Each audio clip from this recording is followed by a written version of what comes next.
Good morning mga kamarites. Ayan na naman po, gumising ng maaga si mga kamarites para magluto ng breakfast. Afternoon, guys, ayan, naglaba na si kamarites. Lagi-lagi na lang naglalaba si kamarites. Ganun po talaga, sa loob ng isang linggo, 2 beses. Kasi po, ilan po kaming pinaglalaba ko sa bahay. Ayan, pagka marami po akong lalaban at may mga kasamang kumot, nagwa-washing po ako. Pero pagka wala mga kamarites, kusot-kusot lang. Ayun yung puti, hindi ako nagtitiwala sa ikot ng washing pagka sa damit. Gusto ko dyan, paikutin ko dyan din, kukusutin ko din. Tapos bababad ko sa oxalic. Yung batak na naman yung katawan ng kamarites nyo sa gawaing bahay sa maghapon. Busy ang peg nyo. Pero mamaya sasagap tayo ng balita. Char! Yan, todo piga si kamarites dyan Oh. Pero alam nyo, may kwento ko lang sa inyo mga kamarites. Yung washing namin hindi namin binili. Pamana pa po ng biyanan ko yan. Nung nagpalit sila ng washing. Ang tagal na yan sa amin. Siguro nasa 6 na taon na mga kamarites. Pero humihinga pa rin. May hininga pa rin hanggang ngayon. Matyaga lang yung gumagawa ng washing namin Sila tatay. Minsan si kuya yan. Ginagawa nila pagka nagkakaroon ng problema. Pero hanggang ngayon yan, buhay pa rin. Yung mga 6 na taon na yata yan. 7 taon na, 8 taon na anak ko, siguro 6 na taon na yan. Tagal na rin nun. Pinaglumaan pa nila yan, pero hanggang ngayon, humihinga pa.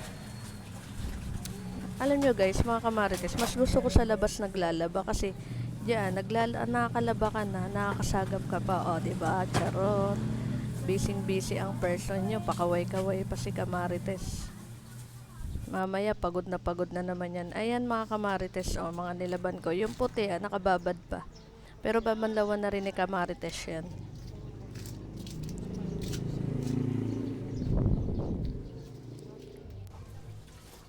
Ay, nagbanlaw na po yung kamarites.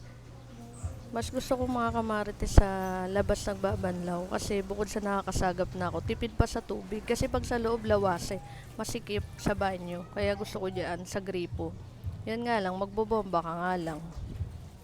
Tamang igib ka lang, gano'n, magbubuhat ka. Pero mas okay na rin yun, mas madaling magbanlaw, makakagalaw ka. Hindi kagaya sa banyo namin kasi masikip Kahit sabihin mong hindi ka na nag-iigib. Tsaka yung gripo namin, yan? Yan na lang yata natitira sa buong lugar namin ng poso Hindi namin pinatatanggal kasi nga mahirap pagka walang tulo ang lawasa. Kaya pag walang tulo ang lawasa, buong baryo sa amin, dyan umiikib. Pero pag nasira naman, Diyos ko po, mga ayaw naman magbigay ng pampagawa. Gusto iigib lang. Diba malupit?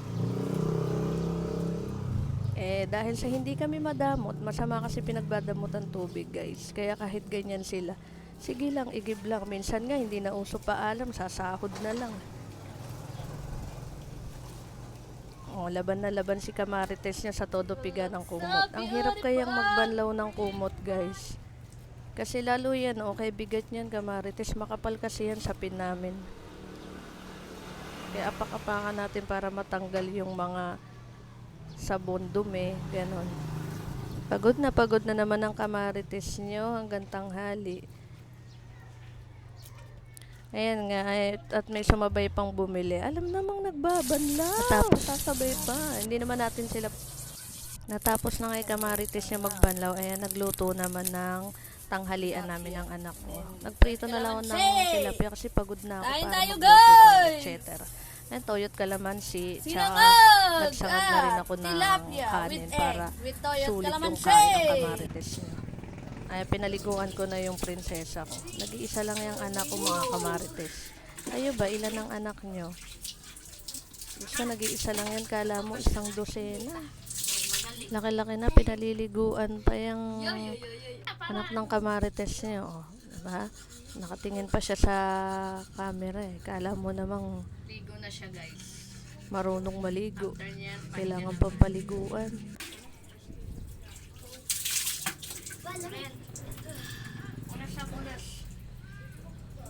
Goodbye guys. Goodbye guys. Ayan, tapos na siyang maligo mga kamarites. Thank you for watching.